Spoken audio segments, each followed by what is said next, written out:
Samahan nyo kami ngayon sa aming bagong adventure. Kami ay pupunta sa Baguio City!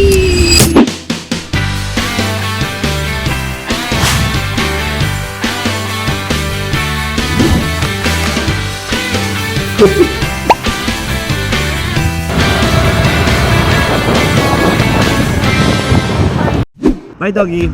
Bye.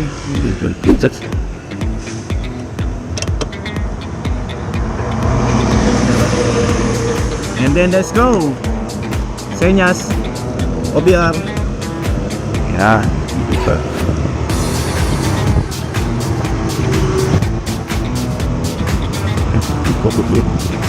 Maganda tong anong to, no? Bypass road na to.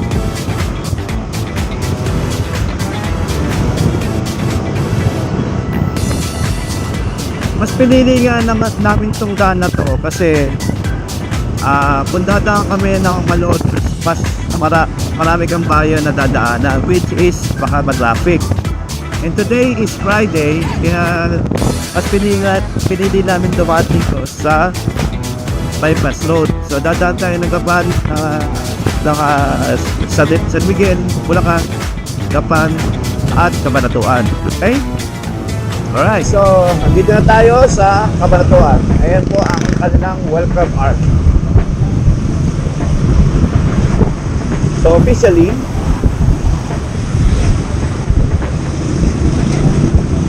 dito na tayo sa kanilang capital, Cabanatuan City.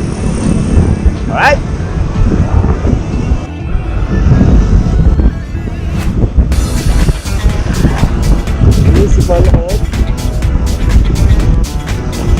Municipality of Quiapo, Nueva Ecija o Pangasinan? Nueva Ecija siguro? Oh. Welcome to Quiapo, Nueva Ecija. Update guys! Nandito tayo ngayon sa dulo ng bayan ng Nueva Ecija. Nandito tayo sa ato. Ang susunod pong bayan niya ay Rosales, Pangasinan at Ilocos Norte. Ang oras po natin ngayon ay... ano ba? Anong oras na? 9:24. 9:25 na. 9:25.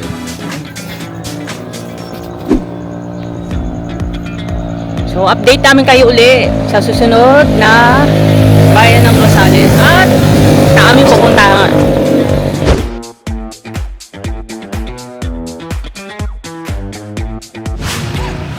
Kakain muna kami guys, gugutom na eh. Gugutom na kami. At may nakita kami kayo na kambingan dito sa Pangasinan. Ito siya. Pag napasyal kayo dito sa Rosales, try nyo dito. Yan. Farm lang, kambingan. Okay, alright. Kain, gugutom na. Order namin. Yan, kita ba? Papaitan, adobong baboy. Tsaka sabaw ng papaitan. Yan ang kinain namin. Tara. Binayaran namin is 300 pesos. Nakikita na namin ang bundok ng Baguio. Alright, nagkata ng panahon. Thank you Lord. Birthday bukas si Mrs. Ito ang gusto niya regalo. Nag-drive ko siya papuntang Baguio. Sarado yung Cannon Road. Cannon Road shall be closed to all type of vehicle upon the onset of heavy rain typhoon. Alternate road, Marcos Highway, Baguio Bawang Road, Magdilian Road, Masinagalisan, San Pascual Road. Ayan, doon tayo sa Marcos Highway dadaan. Sarado po ang Cannon Road ngayon.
Pwede kayo maligo dyan.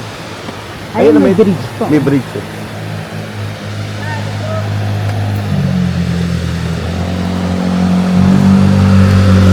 Oh, ang ganda niya. Oh, ang ganda ng falls, di ba?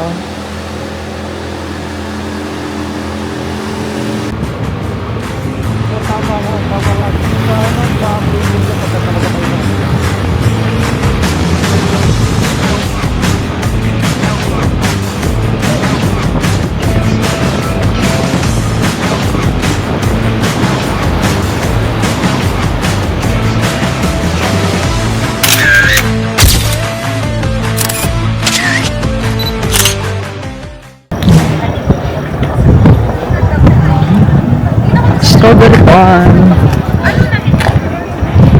I think at the 50 permit, fiscal incentive strawberry. Paano makakapunta doon? Doon o. Saan tayo pupunta? O wala. Hindi tayo magtatanong. May mga nakakapasok kayo. There. Ito ang strawberry. Ito strawberry CR. Ito. Ay, ang cute. Strawberry dog. Strawberry store. Strawberry store. Tutu! You know, strawberry farm tayo. Kala ko mga dahon. Ganun pala siya. Oh. Ayan.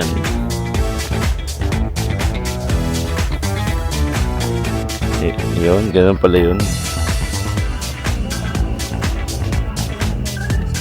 Isa sa mga ano dito pwede puntahan dito sa La Trinidad Benguet. Ang strawberry farm. Mag-google nyo naman siya. Pwede siya i-google, di ba, May? Lettuce, pechay. Yung isa. Yung ano din siya, lettuce din siya. Pomelo. Tawag namin sa Laguna, lumban. Ayan. Kung nakikita kita ba sa camera? Ayan.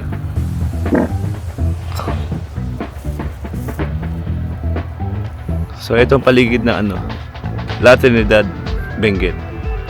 Yan. Cool climate.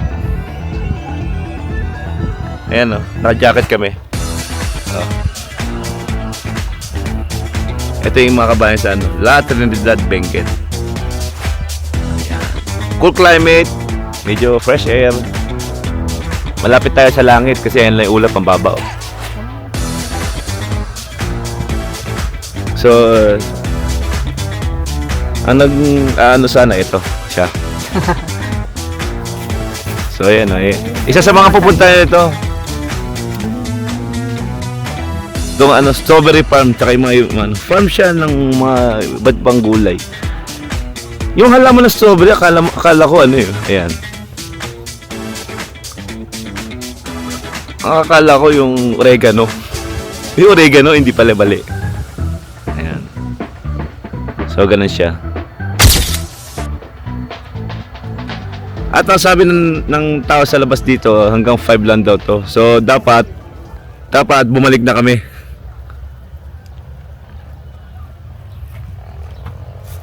Natupad na ba yung pangarap mo Oo naman. Oo. Ganyan pala yung mga halaman ng strawberry. First time namin makarating dito sa Benguet Province.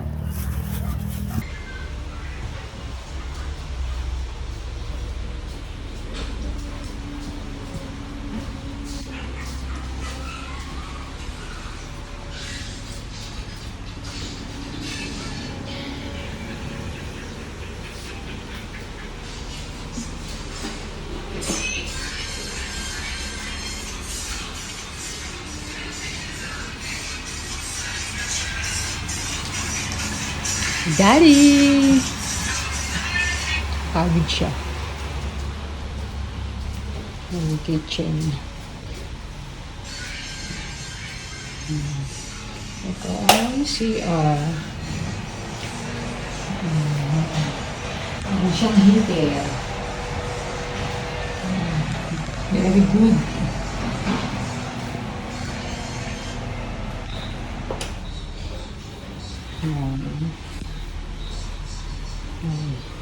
May rice cooker pag gusto magluto. Ito pag gusto magkape.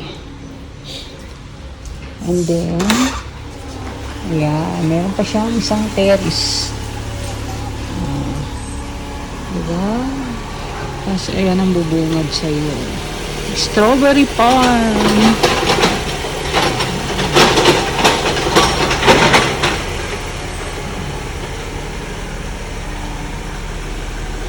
Magandang pumunta dyan, ah.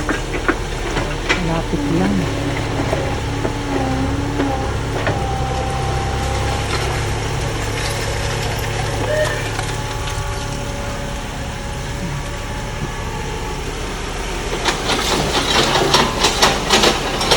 The next morning. Ayan, ang aming almusal. Lucky me. And kami magkakape. Tingnan nyo guys, oh, lumulobo.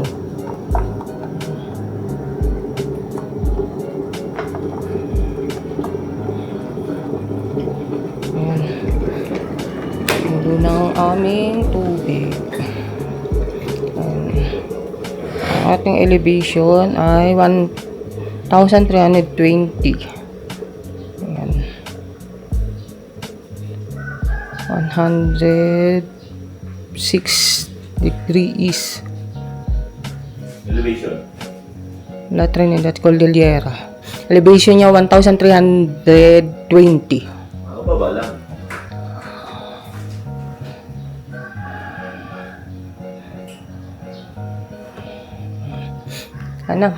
Ano na to? Kumulo na. Tayo nang magkape. At ang aming nilagang itlog, ayan, hala. Nadurog.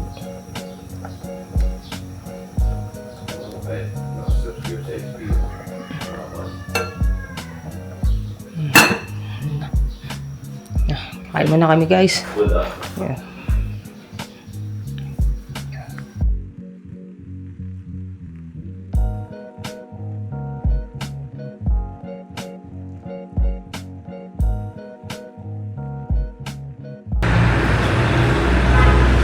Magsisimba po muna kami.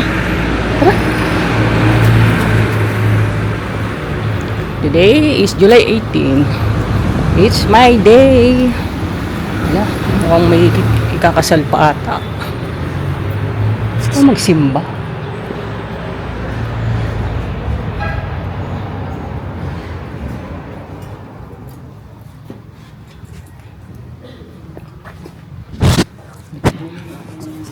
Happy birthday, Mommy. Thank you. Love you. Love you too. Masaya ka ba? Tulog, oh. Peace. So, dumaan muna kami sa simbahan para magpasalamat at humingi ng gabay sa aming paglalakbay at para rin sa karawan ng aking asawa na nagdidiwang siya ng kanyang karawan ngayon. Yun lang po. Kami po itutuloy na. Kami papunta ng Ato Benguet.